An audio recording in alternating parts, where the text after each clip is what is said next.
Mucho se ha investigado sobre el origen del hombre y en realidad de verdad solo hipótesis es lo que han elaborado los antropólogos materialistas de esta edad decadente y tenebrosa. Si le preguntásemos nosotros a los señores de la antropología materialista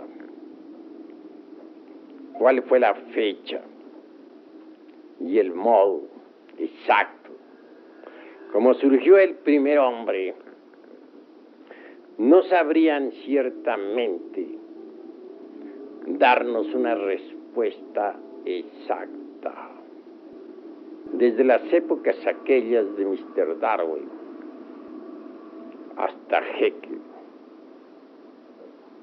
y posteriormente desde Haeckel hasta nuestros días, han surgido innumerables hipótesis y teorías sobre el origen del hombre. Empero, hemos de aclarar en forma enfática que ninguna de tales suposiciones puede ser ciertamente demostrada. El mismo Haeckel asegura con gran énfasis que ni la geología ni tampoco esa otra ciencia llamada filogenia tendrán jamás exactitud dentro del terreno de la mismísima ciencia oficial. Si aseveración de esta clase hace un Haeckel, ¿qué podríamos nosotros añadir a esta cuestión? En realidad, esto del origen de la vida y del origen del hombre no podría ser ciertamente conocidos en tanto la humanidad no haya estudiado a fondo la antropología gnóstica. ¿Qué nos dicen los protistas materialistas? ¿Qué afirman ellos con tanta arrogancia? ¿Qué es lo que suponen sobre el origen de la vida y de la psiquis humana? Recordemos con entera claridad meridiana al famoso monerón atómico de Haeckel entre el abismo acuoso, complejo átomo que no podía en modo alguno surgir de un azar, como lo supone ese buen señor, ignorante en el fondo, aunque alabado por muchos y muchísimos ingleses. Hizo gran daño a la humanidad con sus famosas teorías. Solo diríamos, parodiando a Job, que su recuerdo se borre de la humanidad y que su nombre no figure en las calles. ¿Creen ustedes acaso que el átomo del abismo acuoso, el monerón atómico, podría surgir del azar? Si para construir una bomba atómica se necesita de la inteligencia de los científicos, ¿cuánto mayor talento se requeriría para la elaboración de un átomo? si negáramos los principios inteligentes a la naturaleza. La mecánica dejaría de existir, porque no es posible la existencia de la mecánica sin mecánicos. Si alguien considerase posible la existencia de cualquier máquina sin autor, me gustaría que lo demostrara y que pusiese los elementos químicos sobre el tapete del laboratorio para que surgiera un radio, un automóvil, o simplemente una célula orgánica. Creo que ya don Alfonso Herrera, el autor de la plasmogenía, logró fabricar la célula artificial, mas esta siempre fue una célula muerta, que jamás tuvo vida. ¿Qué dicen los protistas? Que la conciencia, el ser, alma o espíritu, simplemente los principios psíquicos, no son más que evoluciones moleculares del protoplasma a través de los siglos. Obviamente, las almas moleculares de los fanáticos protistas no resistirían jamás un análisis de fondo. La célula alma, el batibius gelatinoso del famoso Haeckel, del cual surgiera toda especie orgánica. En el fondo de toda esta cuestión, y tras de tanta teoría mecanicista y evolutista, lo que se tiene es el afán de combatir al clero. Se busca siempre algún sistema, alguna teoría que satisfaga a la mente y al corazón para demoler al Génesis hebraico. Es precisamente una reacción contra el bíblico Adán y su famosa Eva sacada de una costilla, el origen viviente de los Darwin, de los Haeckel y demás secuaces. Pero deberían ser sinceros, manifestar su insatisfacción contra todo concepto clerical. No está bien que por reacción simple se dé origen a tantas hipótesis desprovistas de cualquier basamento serio. ¿Qué nos dice Mr. Darwin sobre la cuestión esa del mono catirrino? Que posiblemente el hombre devino de allí.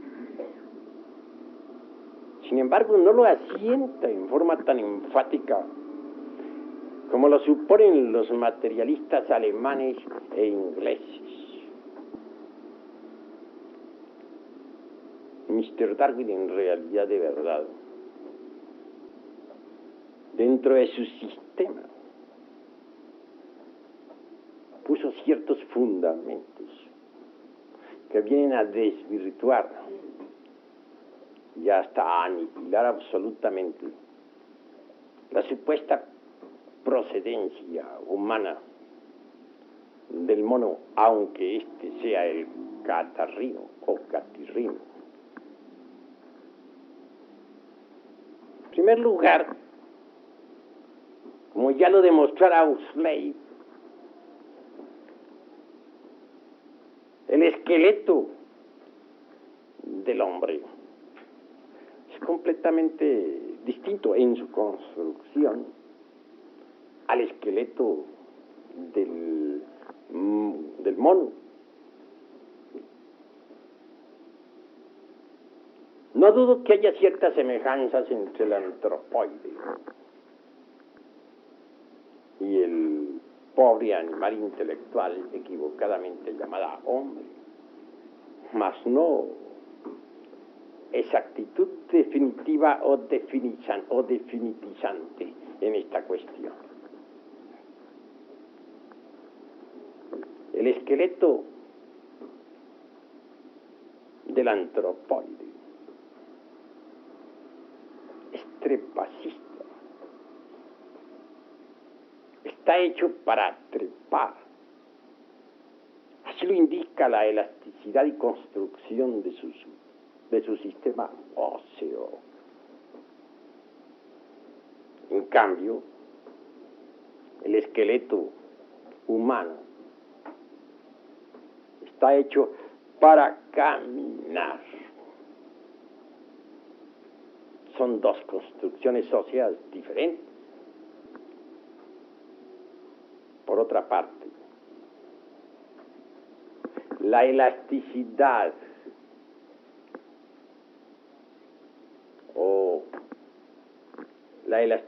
y también el eje, dijéramos, el eje craneal del antropoide y también del ser humano son completamente diferentes. Y esto nos deja pensando muy seriamente. Por otra parte, mis estimables hermanos, bien se ha dicho, con entera claridad meridiana, por los mismísimos antropólogos materialistas, que un ser organizado en modo alguno podría venir de otro que marchase a la inversa, ordenado antitéticamente. En esto habría de poner cierto ejemplo. Veamos al hombre y al antropoide. El hombre, aunque en estos tiempos esté degenerado, es un ser organizado. Estudiemos la vida y costumbres del antropoide y vemos que está ordenado en una forma diferente, contraria, antitética. No podría un ser organizado, pues, devenir de otro ordenado en forma opuesta. Y esto lo afirman siempre, muy severamente, las mismísimas escuelas materialistas. ¿Cuál sería la edad del antropoide?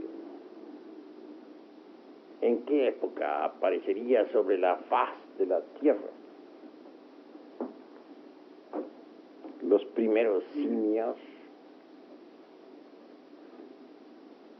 Incuestionablemente en el Mioceno. ¿Quién podría negarlo? Tuvo que haber aparecido obviamente en la tercera parte del Mioceno, hace unos 15 a 25 millones de años. ¿Por qué hubieron de aparecer sobre la faz de la Tierra los antropoides?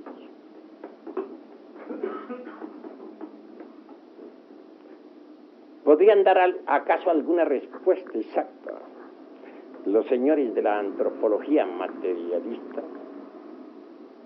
los brillantes científicos modernos? esos que tanto presumen de sabios.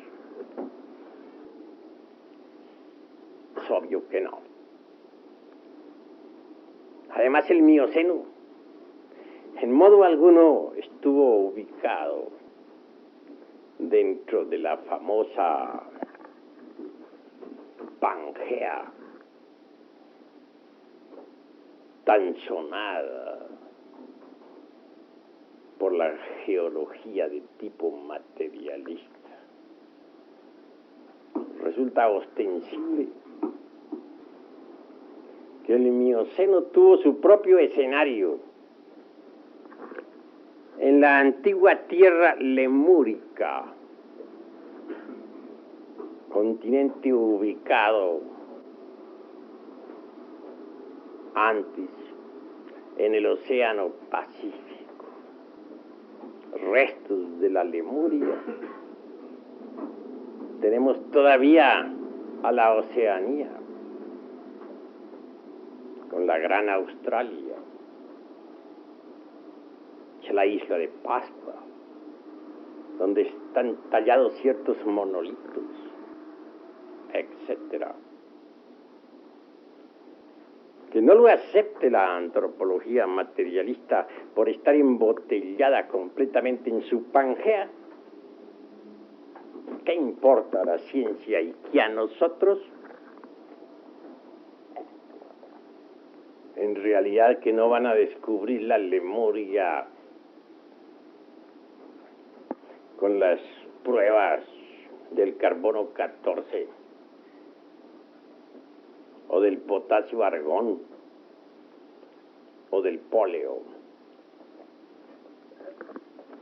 Todas esos sistemas de pruebas de tipo materialista están buenas como para un Molière y sus caricaturas. Por estos tiempos, después de las infinitas hipótesis de los Haeckel y de los Darwin y de los Huxley y todos sus secuaces, se sigue todavía entronizando a la teoría de la selección natural de las especies, otorgándosele nada menos que el poder de crear nuevas especies. En nombre de la verdad hemos de decir que la selección natural como poder creador es sencillamente un juego de retórica para los ignorantes, algo que no tiene basamentos. Eso de que mediante la selección se logre crear nuevas especies, eso de que mediante la selección selectiva haya surgido el hombre, resulta en el fondo espantosamente ridículo y acusa ignorancia llevada al extremo. No niego la selección natural. Es obvio que esta existe. Pues no tiene el poder de crear nuevas especies. En realidad, de verdad, que lo que existe es la selección fisiológica, la selección de estructuras y la segregación de los más aptos. Eso es todo. Llevar a la selección natural hasta el grado de convertirla en un poder creador universal. Ese es el colmo de los colmos. A ningún sabio verdadero se le ocurriría semejante tontería. Nunca se ha visto que mediante la selección natural surja alguna especie nueva. ¿Cuándo? ¿En qué época? Se seleccionan estructuras, sí, no lo negamos. Las más fuertes triunfan. En eso de la lucha por el pan de cada día. En la batalla incesante del cada instante. En que se brega por comer y no ser comido. Obviamente triunfa el más fuerte, que transmite sus características a sus descendientes. Características fisiológicas, características de estructuras. Entonces, los selectos, los más aptos, se segregan y transmiten ellos a sus descendientes tales aptitudes. Así es como se debe entender la ley de la selección natural. Así es como se debe comprender una especie cualquiera. Entre las selvas profundas de la naturaleza tiene que luchar por tragar y no ser tragado. Obviamente resulta espantosa tal brega. Como resultado triunfan, como es natural, los más fuertes. En el más fuerte hay estructuras maravillosas, características importantes, son transmitidas a su descendencia. Mas eso no implica cambio de figura. Eso no significa nacimiento de nuevas especies. Jamás ningún científico materialista ha visto que de una especie surja otra por ley de selección natural. No les consta, no lo han palpado nunca. ¿En qué se basan? Es fácil lanzar una hipótesis y luego aseverar en forma dogmática que es la verdad y nada más que la verdad. Sin embargo, ¿no son ellos acaso los señores de la antropología materialista? Los que dicen que no creen sino en lo que ven, que no aceptan nada que no hayan visto. Qué contradicción tan terrible. Creen en sus hipótesis y nunca las han visto. Afirman que el ser humano viene del ratón. Eso no les consta. No, nunca lo han percibido directamente. También enfatizan la idea de que venga del mandril. Son innumerables las teorías de estos tontos científicos. Absurdas afirmaciones de hechos que ellos jamás han visto. Nosotros los gnósticos no aceptamos supersticiones y esas son supersticiones absurdas. Nosotros somos matemáticos en la investigación y exigentes en la expresión. No nos gustan tales fantasías. Queremos pactos, hechos concretos y definitivos. Así que, investigando dentro de esta cuestión relacionada con nuestros posibles antecesores, podemos evidenciar claramente el estado caótico en que se encuentra la ciencia materialista. El desorden total de sus mentes degeneradas y la falta de capacidad para la investigación. Esa es la cruda realidad de los hechos. Esta cuestión, este asunto de que de ciertas formas homínidas surjan otras, así porque sí, fundamentados únicamente en pruebas tan ridículas como las del carbono 14, o del potasio argón, o del polen, constituyen en realidad la vergüenza de esta época del siglo XX. Nosotros, los gnósticos, antropólogos, tenemos sistemas diferentes para la investigación. Tenemos disciplinas especiales que nos permiten poner en actividad ciertas facultades latentes en el cerebro humano, ciertos sentidos de percepción, completamente desconocidos para la antropología materialista. Que la naturaleza tenga memoria es lógico, y un día se podrá demostrar. Ya comienzan a hacerse ensayos científicos modernos. Pronto las ondas luminosas del pasado, o las ondas sonoras, para hablar más claro, del pasado, podrán descomponerse en imágenes que serán perceptibles a través de ciertas pantallas. Y ya hay intentos científicos en ese asunto. Entonces podrán ver los televidentes del mundo entero el origen del hombre y la historia de la tierra y de sus razas. Cuando llegue ese día, que no está tarde,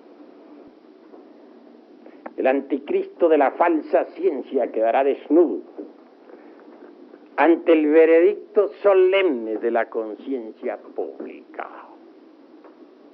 Esa es la cruda realidad de los hechos. La cuestión está de la selección natural, del clima, ambiente, etcétera, etcétera, fascina realmente a muchas gentes. Y por ende, estas se olvidan sobre los tipos originales de los cuales surgieran las especies. Creen los tontos científicos que podría procesarse la selección natural en forma absolutamente mecanicista, sin principios directrices inteligentes. Y eso sería tan absurdo como pensar que podría procesarse cualquier máquina en el mundo sin un principio inteligente, sin una mente arquitecto, o sin un ingeniero que le hubiese dado forma. Indubitablemente esos principios inteligentes de la naturaleza solo podrían ser rechazados por los necios, por aquellos que pretenden que cualquier máquina orgánica sea capaz de surgir del acaso. Nunca jamás serían rechazados por los hombres verdaderamente sabios en el sentido más completo de la palabra. A medida que ahondamos en todo esto, vamos viendo todas las fallas de la antropología materialista. Es necesario reflexionar profundamente en todas estas cosas. Si ellos, en vez de asumir esa posición de ataque contra cualquier clerigalía, hubiesen pasado por un previo análisis reflexivo, nunca jamás se hubieran atrevido a lanzar sus hipótesis anticientíficas. Bien sabemos nosotros que la Dan lleva que tanto molesta a los señores de la antropología materialista. no es más que un símbolo. Aunque ellos, los señores antropólogos profanos, quieran refutar al Génesis, es bueno que entiendan, que entendamos todos, que el Génesis es tan solo un tratado de alquimia para alquimistas, y que nunca jamás se debería aceptar en forma literal. Así que se esfuerzan los señores de la antropología materialista por refutar algo que ni siquiera conocen. Por eso me atrevo a decir sencillamente que sus hipótesis no tienen nunca base seria. El mismo Mr. Darwin jamás pensó ir tan lejos con sus doctrinas. Recordemos que él mismo habla de las caracterizaciones. Después de que alguna especie orgánica ha pasado por un proceso selectivo de estructuras y fisiología. Incuestionablemente se caracteriza de forma constante y definitiva. Así que si el famoso antropoide o simio hubo de pasar por procesos selectivos, posteriormente asumió sus características totales y jamás volvió a pasar por ningún cambio. Eso es obvio. La cuestión aquella del noepitecoide, con sus famosos 3 hijos, sinocéfalo con cola, el mono sin cola y el hombre arbóreo paleolítico, nunca han tenido en verdad verificaciones precisas, exactas. Son tan solo teorías sin basamento alguno. Por cierto, espantosamente ridículas. Quienes se afanan tanto por los mamíferos proximianos, cuáles son el famoso lemúrico. Se ve que ni remotamente sospechan lo que es el hombre en sí mismo y su origen. El famoso lemúrico, al cual se considera también como uno de nuestros antepasados, tan alabado por algunos científicos, por su famosa placenta discoidal. Nada tiene que ver con el génesis humano. Todo eso en el fondo no son sino fantasías, desprovistas de toda realidad. Entran los famosos científicos materialistas en acción para estudiar la evolución mecánica de la especie humana o de cualquiera de las otras especies. En mitad del camino, después de que éstas cristalizaron en forma sensible, pues antes habían pasado por terribles procesos evolutivos e involutivos dentro del espacio psicológico, en lo hipersensible, en las dimensiones superiores de la naturaleza y del cosmos. Claro, que al hablar nosotros así, se sienten los antropólogos materialistas tan nerviosos y molestos como los chinos cuando escuchan algún concierto occidental. Ríen, posiblemente ríen, sin saber ellos que el que ríe de lo que desconoce está en el camino de ser idiota. Se buscan semejanzas, sí. Se hace creer que la forma de la cabeza y de la boca del tiburón da origen a otros mamíferos, y entre ellos el hermano ratón. Ahora el ratón pasó a ser un gran señor, pues es nada menos que nuestro antepasado, el antecesor de los Jekyll y de los Darwin, posiblemente, o de los Huxley, o de los famosos faraones del viejo Egipto, o de Einstein, qué sé yo. Se le considera como un mamífero proximino. Ha pasado en realidad de verdad a ocupar el primer puesto en las salas de conferencias.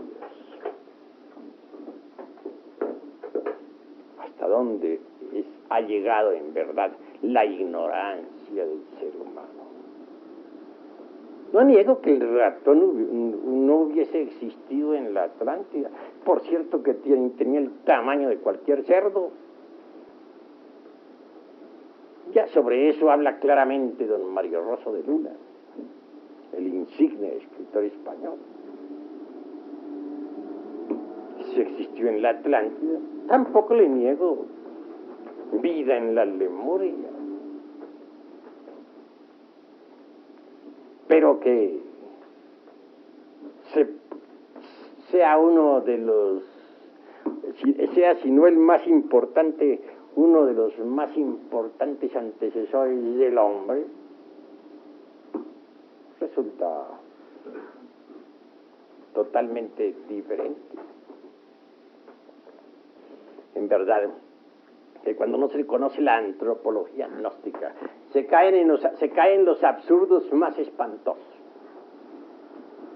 Entonces se inclinan los secuaces del anticristo ante el ratón, o ante el tiburón, a quien también se le considera viejo antecesor,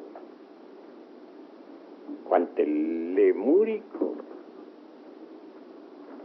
animalillo muy interesante, etcétera. Pero cuando uno ya conoce a fondo la antropología gnóstica, no cae en semejantes ridículos. Al analizar cuidadosamente los principios de la antropología materialista, descubrimos que sus fantasías se deben precisamente al desconocimiento total del gnosticismo universal. Eso de que porque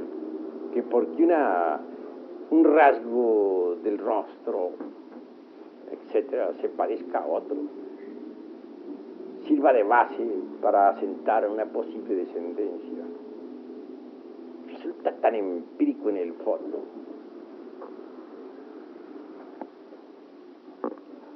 como aquellos que suponen que el hombre fue hecho de barro,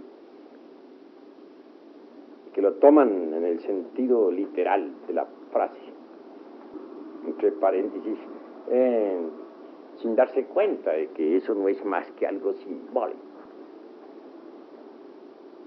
Los gérmenes originales de la gran naturaleza, hombres o bestias, se desarrollan siempre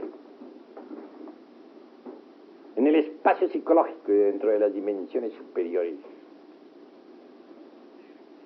antes de cristalizar en forma física.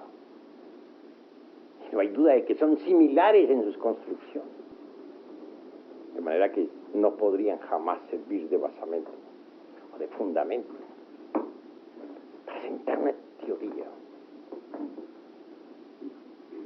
o simplemente para lanzar un concepto básico. Se diferencian los gérmenes a medida que cristalizan y lentamente eso es apenas normal. El origen del hombre es algo más profundo. Se desenvolvió desde el caos, en las dimensiones superiores de la naturaleza, hasta cristalizar en forma sencilla en los antiguos tiempos.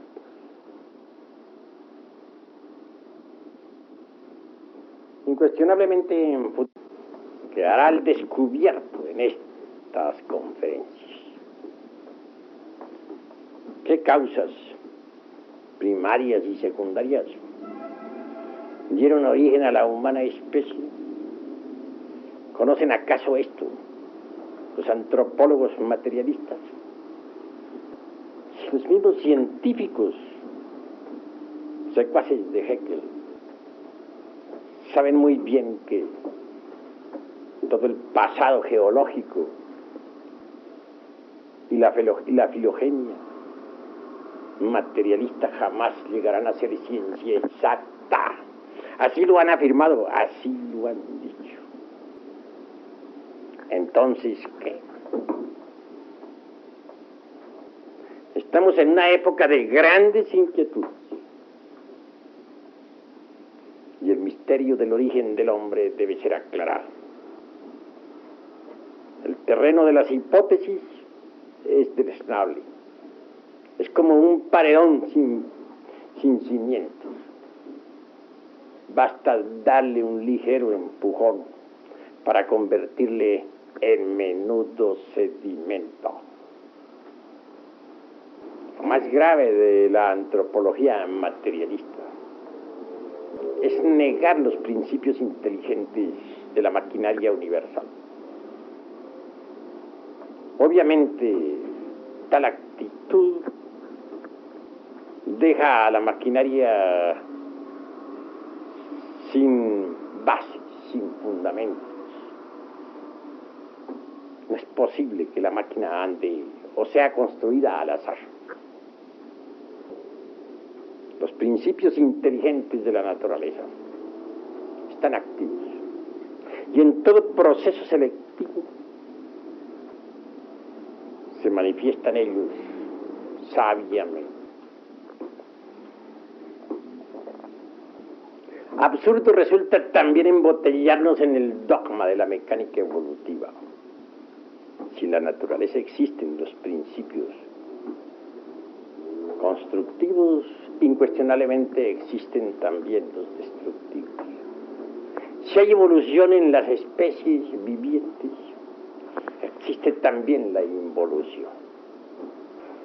Hay evolución, por ejemplo, en el germen que muere para que el tallo nazca, en la planta que crece, que echa hojas y que al fin da frutos. Hay involución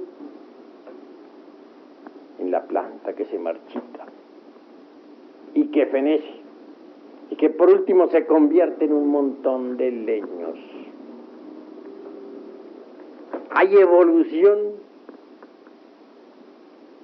en la criatura que se gesta dentro del vientre materno, en el niño que juega, en el joven. Hay involución en el anciano que decrece y que al fin muere. Evolucionan los mundos cuando surgen del caos a la vida. Después involucionan cuando al fin se convierten en nuevas lunas. Así es que si consideramos la antropología exclusivamente a través de la mecánica evolutiva, estamos hablando en forma parcial. Caemos en el error. Mas si estudiamos la antropología también a la luz de la involución, entonces marchamos equilibradamente, porque evolución e involución constituyen el eje mecánico de toda la naturaleza. Así que considerar que la evolución es la única base de todo este gran mecanismo natural resulta absurdo en forma total. Tenemos que considerar la vida y la muerte, los tiempos de desarrollo y los tiempos de caducidad. Solo así marcharemos correctamente dentro de la dialéctica gnóstica en su forma integral. En modo alguno estamos dispuestos nosotros a quedar embotellados en el dogma materialista evolutivo. Tenemos que estudiar también los procesos involutivos de la antropología. O marchamos por el camino del error.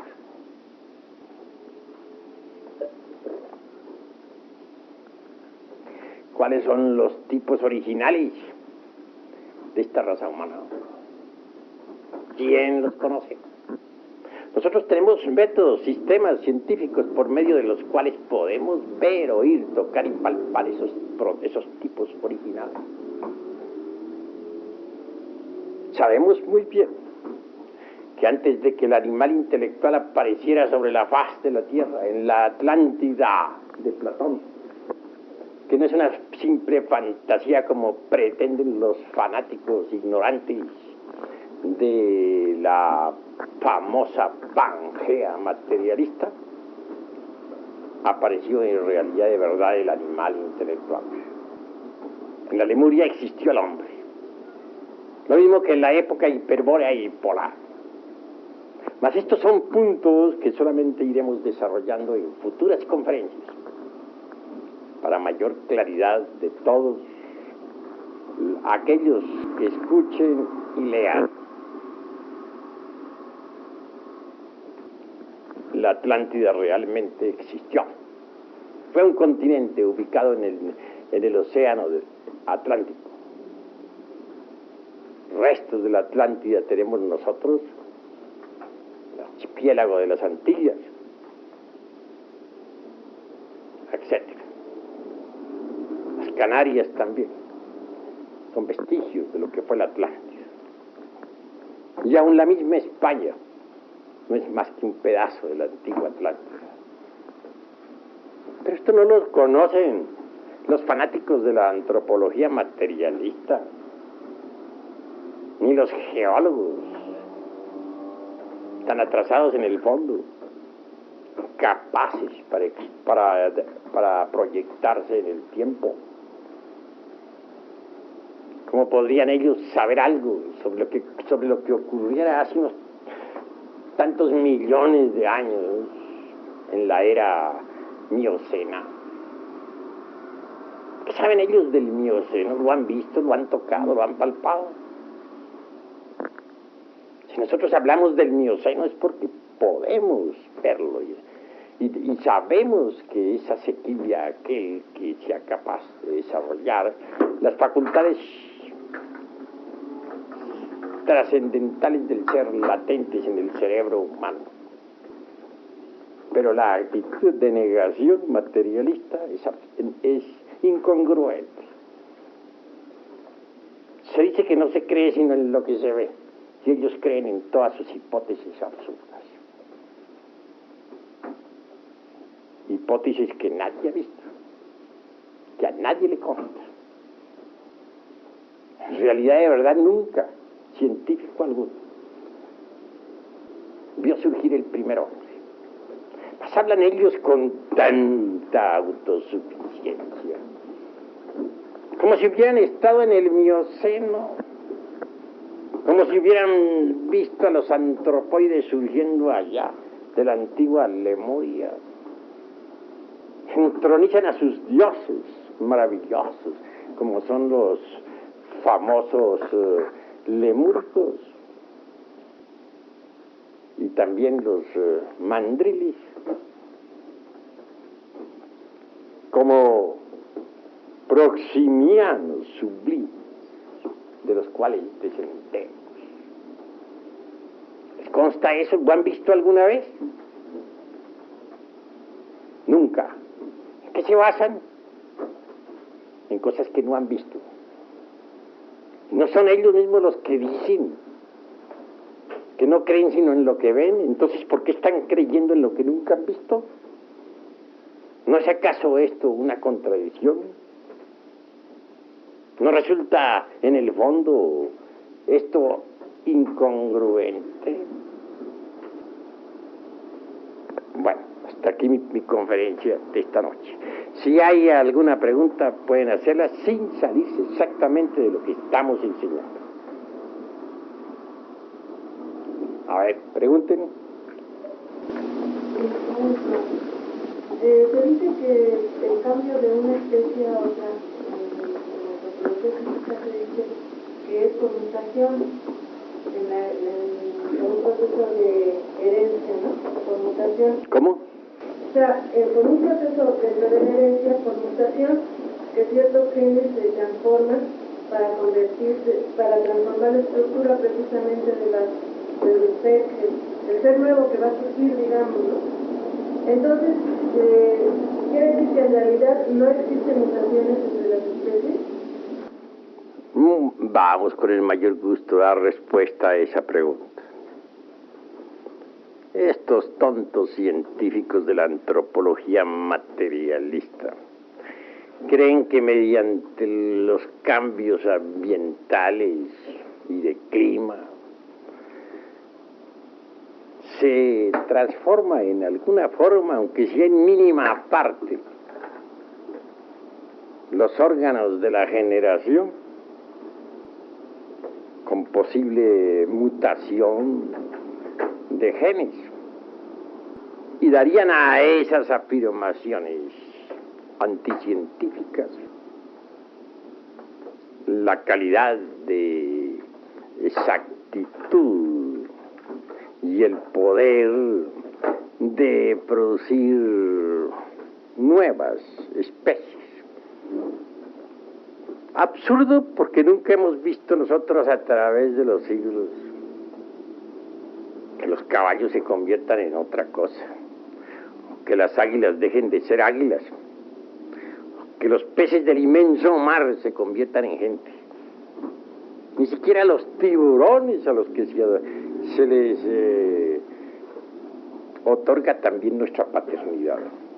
Pobres tiburones que ya siguen en el mar tranquilos mientras nosotros discutimos sobre ellos por aquí, en estas tierras. Podrían jamás cambiarse en cosa alguna que no fueran tiburones. ¿Aseverar lo contrario?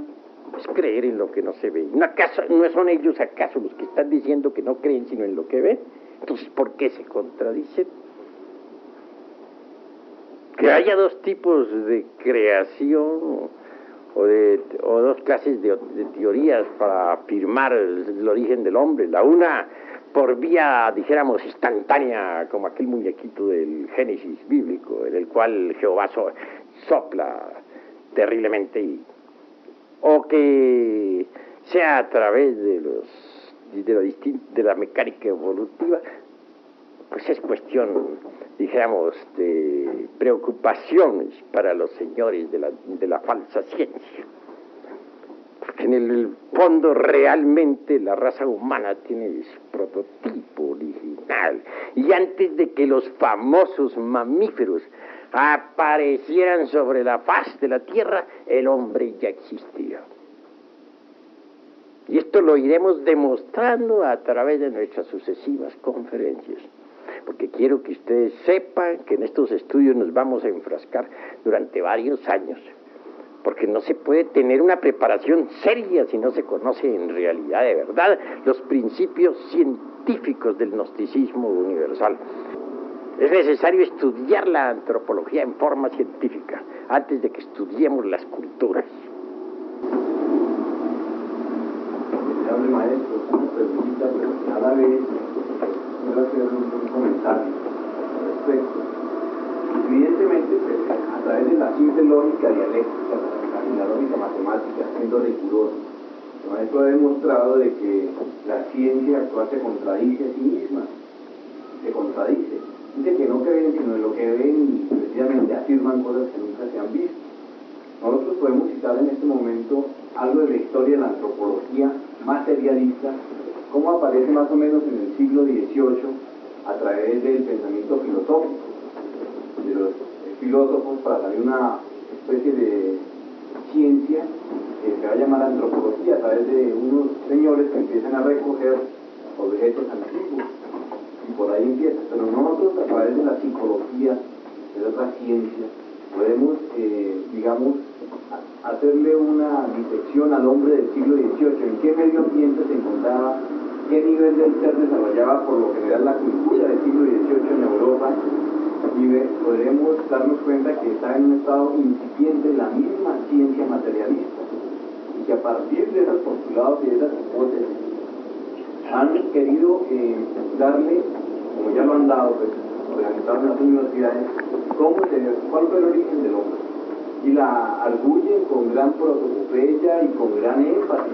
afirmando lo que el maestro ha citado, afirmando pues de que en el Mioceno, en el Plioceno, se dieron tales que los catarrinos, los lemurios, el proceso evolutivo, en el cual a través de otra ciencia que es la filogenia, afirman de que esos genes en un determinado momento por ambientación, por clima, como bien el maestro lo ha citado, a través de las 4 glaciaciones, han tenido mutaciones que van generando nuevas características en las estructuras, la estructura misma. Esto todo ya está demostrado por lógica que no es posible. Mi pregunta que viene a todo esto, maestro, es si para nosotros, los instructores, podemos llegar a demostrar, podemos hacerle frente, digamos, a la antropología física a través de una lógica, mostrarle que es ilógico mismo, también nos va a quedar un poco difícil, demostrar a nosotros en el estado y en el nivel de ser que nos encontramos, demostrar lo contrario, demostrar la antropología, no, demostrar de que los siguientes postulados que vamos a ver en las siguientes conferencias. Mi pregunta sería, ¿qué actitud propia debe tener el investigador gnóstico a partir de este instante? Que no sea una actitud similar a la de la ciencia materialista, o sea, nosotros asegurar cosas que no hemos visto tampoco, ¿no? ¿Qué actitud debe tomar a partir de estas conferencias en adelante el estudiante? Pues a partir de estas conferencias el estudiante gnóstico debe desarrollar precisamente las facultades que le permitan investigar la geología en sus formas más profundas, lo mismo que la filogenia. Indubitablemente la ciencia de la meditación, tal como nosotros la vamos dando, permitirá a nuestros estudiantes llegar a ser verdaderamente idóneos en la investigación. Eso es obvio. En cuanto a lo que estos señores, pues, a las afirmaciones de estos señores, claro que serán descuartizadas a través de nuestras distintas conferencias. Nunca jamás se ha visto que mediante la selección sexual genética un hombre se convierte en caballo, o un caballo se convierte en hombre, o que de un lemúrico salga un hombre. Todas las suposiciones de la rueda esa de nuestros antecesores, incluyendo al tiburón, que no se escapa tampoco, son más que empíricas, no tienen aseveración. Vendrá en nuestro auxilio para demostración a ese mundo de los profanos materialistas. Los aparatos científicos mediante los cuales se podrá ver en la pantalla, como ya lo dije, la historia de la Tierra y de sus razas. Ya hay ensayos.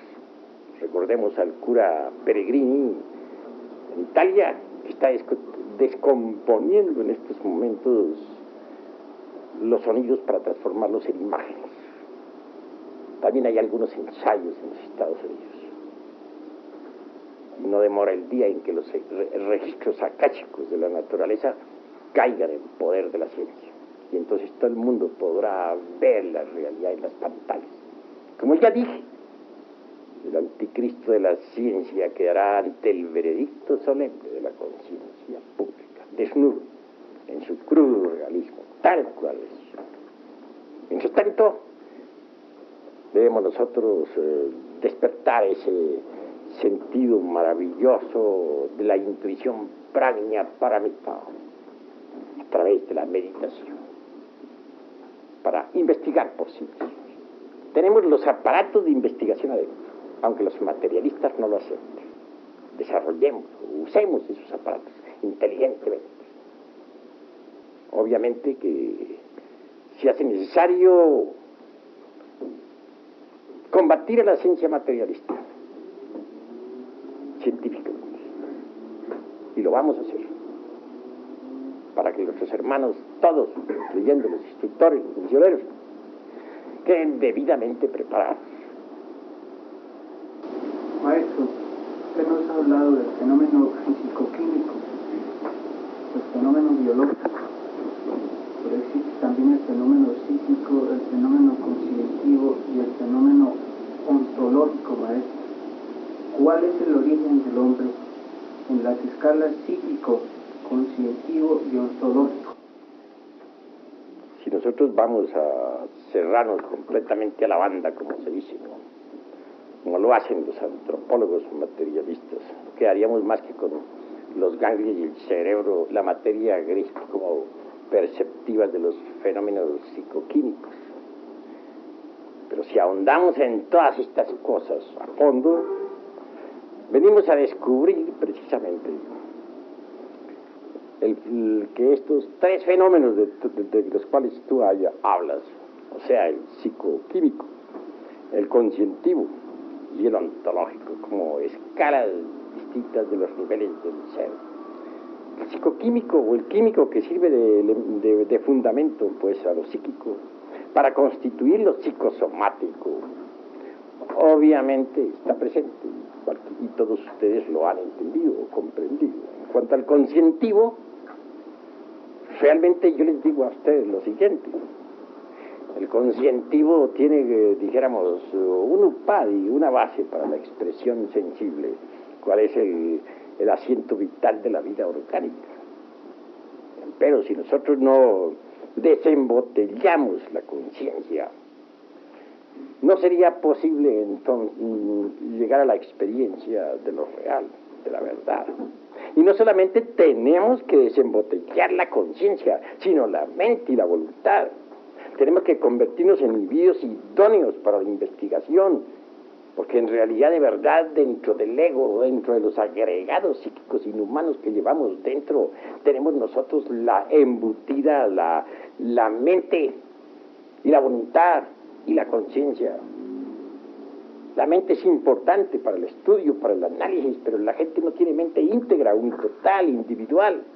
La gente tiene la mente dispersa, embotellada entre los distintos elementos psíquicos indeseables.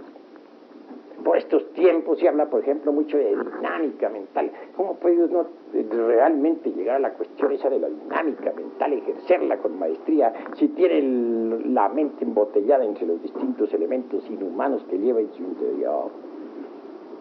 Es obvio que debe desintegrar tales elementos para tener mente íntegra, unitotal, no dividida por el proceso de la opción, no dividida por el proceso electivo, una mente que realmente se manifiesta en forma íntegra. Y en cuanto a la conciencia en sí misma, la conciencia, pues, los tres aspectos, la conciencia es el último que dices tú. En el punto de vista ontológico tenemos que ir mucho más allá, tenemos que pasar a la cuestión del ser en sí mismo, porque lo ontológico es más profundo, se refiere al ser y a sus distintas partes autónomas y autoconscientes. Si uno no despierta la conciencia, nada puede saber de sí mismo, de su propio ser. Así pues es necesario despertar completamente la conciencia. Por ejemplo, veamos, mucho se habla por estos tiempos sobre filogenia. Pero ¿cómo podría conocerse la filogenia si no estudiamos la ontogenia dentro del proceso fetal? Bien sabemos nosotros que en el vientre, dijéramos en el claustro materno, se repite exactamente toda la historia por la cual ha pasado el ser humano en sus procesos evolutivos e involutivos. Quien quiera conocer la filogenia a fondo, debe estudiar la ontogenia. Y nadie podría en verdad penetrar dentro de los misterios de la ontogenia y llegar a la filogenia exacta, no la filogenia materialista, si antes no ha despertado ciertamente en forma íntegra la conciencia. Y más aún, si no ha desembotellado la mente, si no ha logrado una mente íntegra, unitotal. Así que las clases que aquí hemos dado nosotros sobre psicología práctica, con fondo trascendental, deben convertirse, dijéramos, en asiento de todas nuestras ocupaciones diarias para convertirnos en investigadores competentes de la ciencia gnóstica. Maestro, me queda otra inquietud con respecto a lo que se hablaba de mutaciones. Maestro, hay ciertas épocas, tal vez catástrofes, que permiten muchas veces que se crucen especies.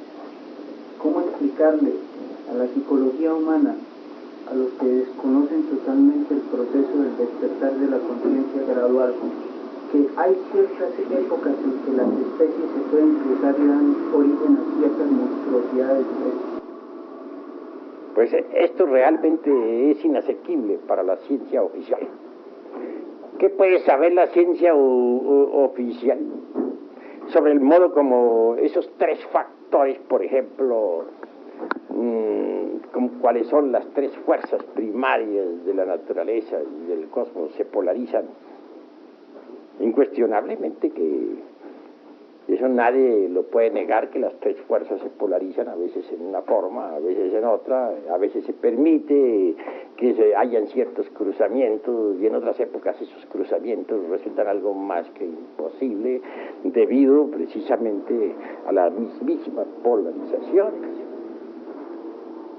Por ejemplo, el chango, y esto que estoy diciendo no es para la conferencia, ni va a quedar grabado, lo que dijimos sobre la conferencia es hasta donde dije, aquí termina la conferencia.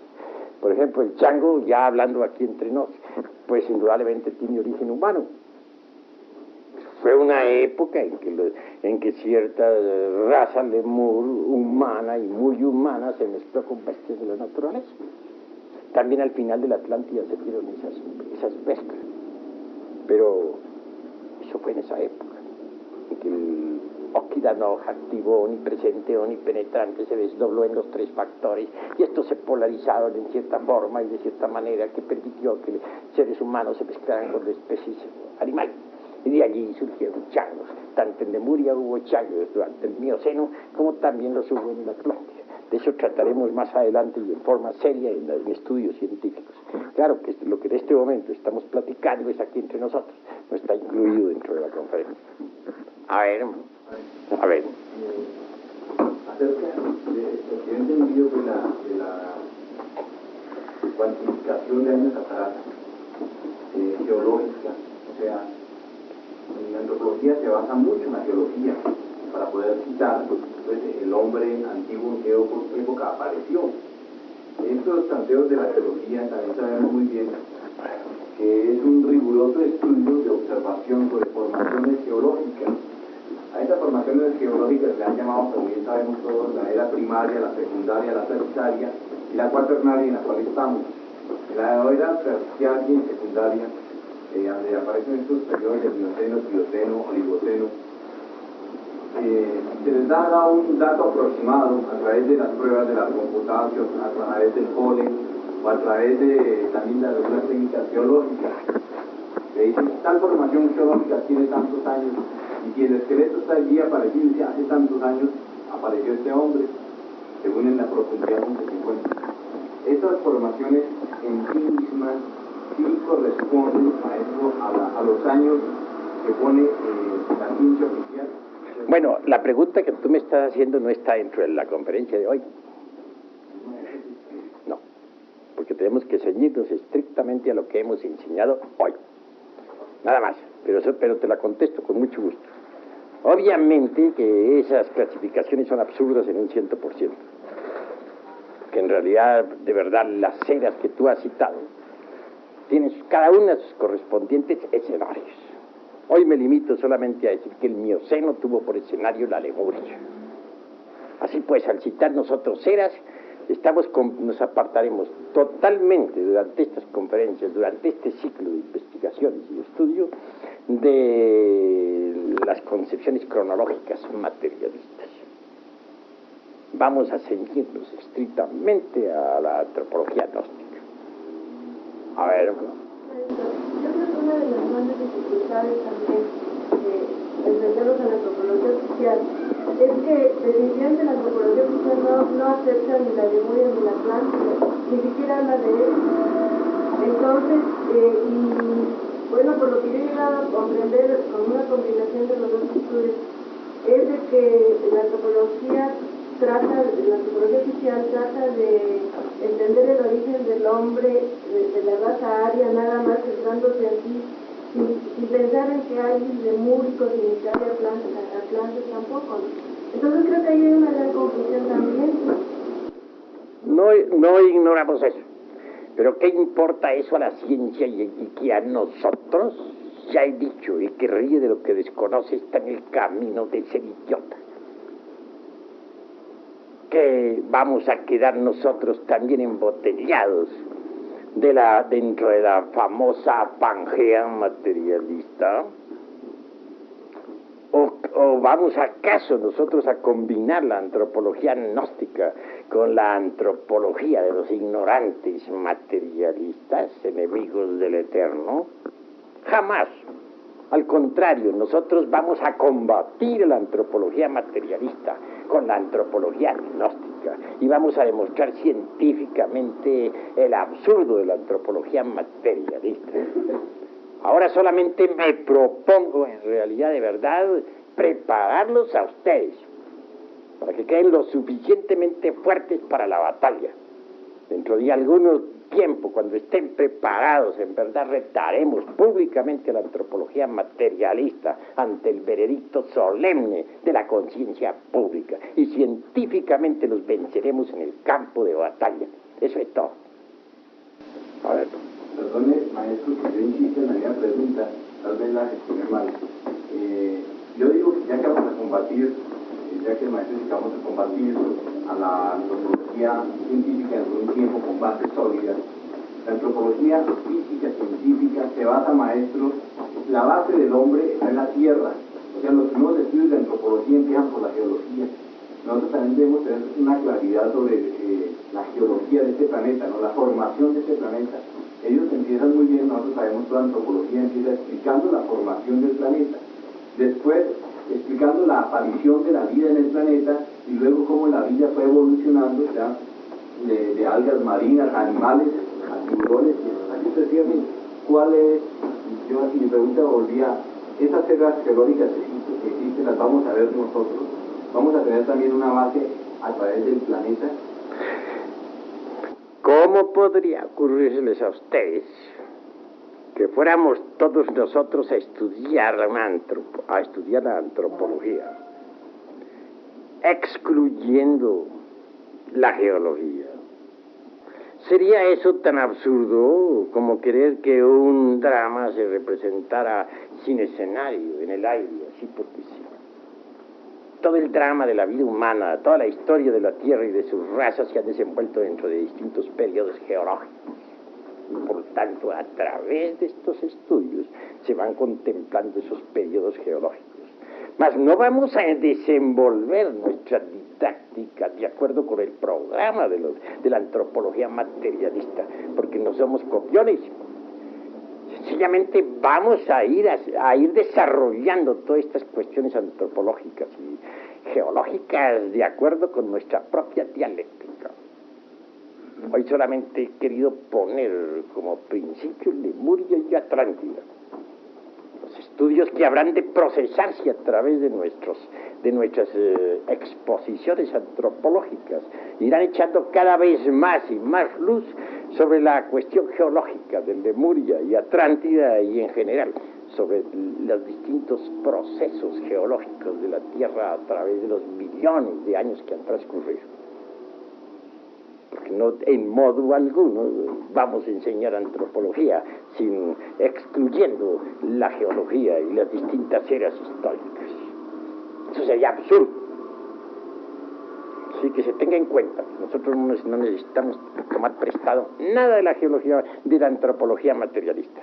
Únicamente vamos a poner las cartas sobre la mesa y a demostrarle al mundo que la antropología materialista es falsa en un 100%.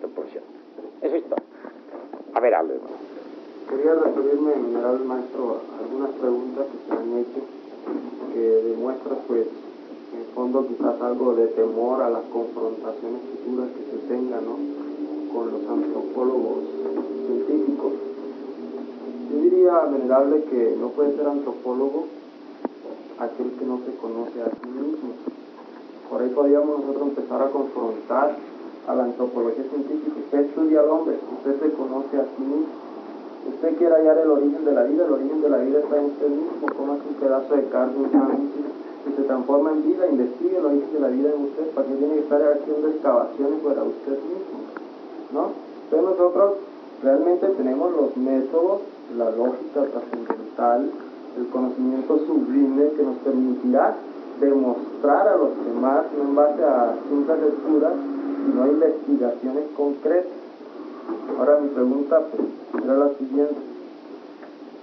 Se ha hablado de la selección natural, de la lucha. Bueno, pero ¿cuál es tu pregunta? Primero me planteas algo, eso no es pregunta. No, pero yo... Porque voy a contestar primero, luego viene la segunda. Tenemos que ser exactos en todo. Indudablemente, mis queridos amigos, hermanos, pues conociéndose uno a sí mismo, conoce el universo, conoce la Tierra, conoce todo lo que es, pero a los geólogos, a los antropólogos, materialistas, no los vamos a convencer con ese razonamiento. Es exacto para nosotros, pero ellos no lo entienden ni lo aceptan. Así pues a ellos vamos a combatir con nuestra dialéctica científica. Y eso es todo. Ahora habla tú. Bueno, se hablaba de la selección natural, maestro. Entonces nosotros hemos venido observando que algunas especies han desaparecido. Entonces nuestra pregunta es si las especies realmente desaparecen o se reabsorben en sus arquetipos primigenios para luego reaparecer en otra futura ocasión de acuerdo a los ciclos vitales de un planeta. Ya hablé sobre eso en un mensaje de Navidad anterior que ustedes conocieron. Hablé sobre los gérmenes de la vida. Entonces dije que esos gérmenes estaban contenidos aquí mismo en la naturaleza y que tienen sus tiempos de evolución y de involución. Una especie, por ejemplo, sale desde su estado germinal cuando es su tiempo, su hora, en el medio ambiente que le pertenece, etc. Entonces se le ve en evolución. Cuando las condiciones del medio ambiente cambian, entonces esa especie involuciona y al fin desaparece, pero al desaparecer quedan sus gérmenes suspensos en la atmósfera, en la naturaleza. Si se crearan artificialmente condiciones similares a las que existieron en aquella época, esa especie volvería a aparecer y luego desaparecería otra vez al desaparecer esas condiciones. Así pues que las especies, las gérmenes, todo lo que es, ha sido y será, tiene sus tiempos de manifestación y sus tiempos de pralaya. O sea que con esta explicación, maestro, se le da un golpe, digámoslo así, fulminante a ese aspecto de la creación por selección natural. Pues sí. Los científicos materialistas tienen tan absurdos como suponer, por ejemplo, que las especies pueden tener cambios espontáneos, variaciones accidentales, y sin embargo ellos mismos han asentado el dogma de que estamos en un universo de fuerza, de materia y de necesidad. ¿No es acaso esto incongruente y absurdo? Bueno, hasta aquí porque nos hace muy largo la cuestión. 50 millones de años.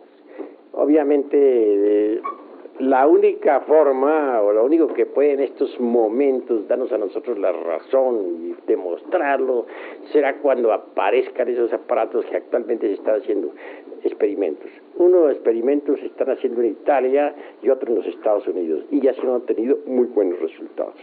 Se ha conseguido, por ejemplo, descomponer la imagen las ondas sonoras correspondientes a Jesús de Nazaret y convertirlas en imagen.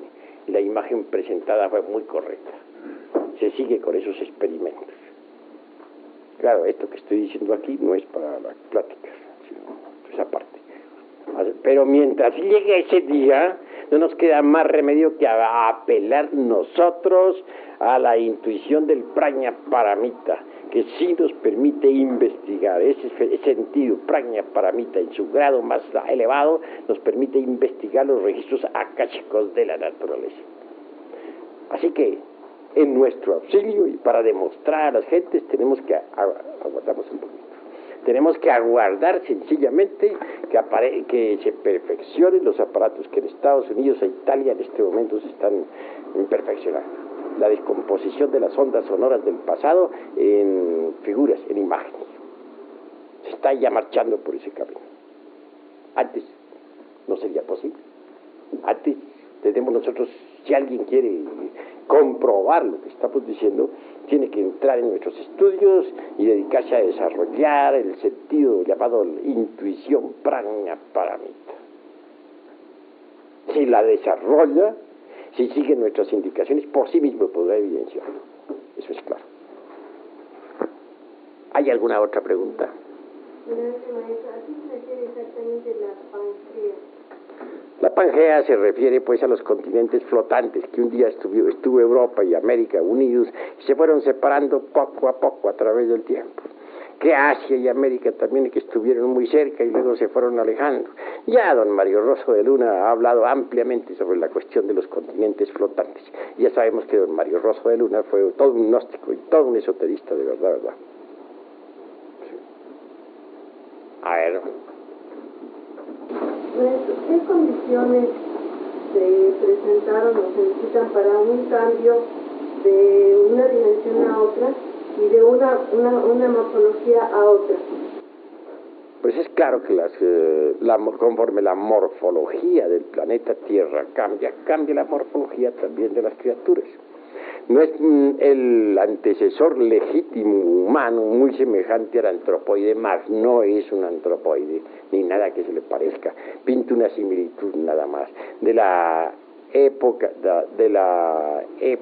antigua, antes de que surgieran las actividades en el mundo propiamente físico-químico, es decir, de la época aquella de la cuarta dimensión, cuando se desenvolvía la vida animal en esa cuarta coordenada, pues pasó por cierta metamorfosis, conforme la Tierra también pasó, y resultó de ahí el hombre protoplasmático de la época polar.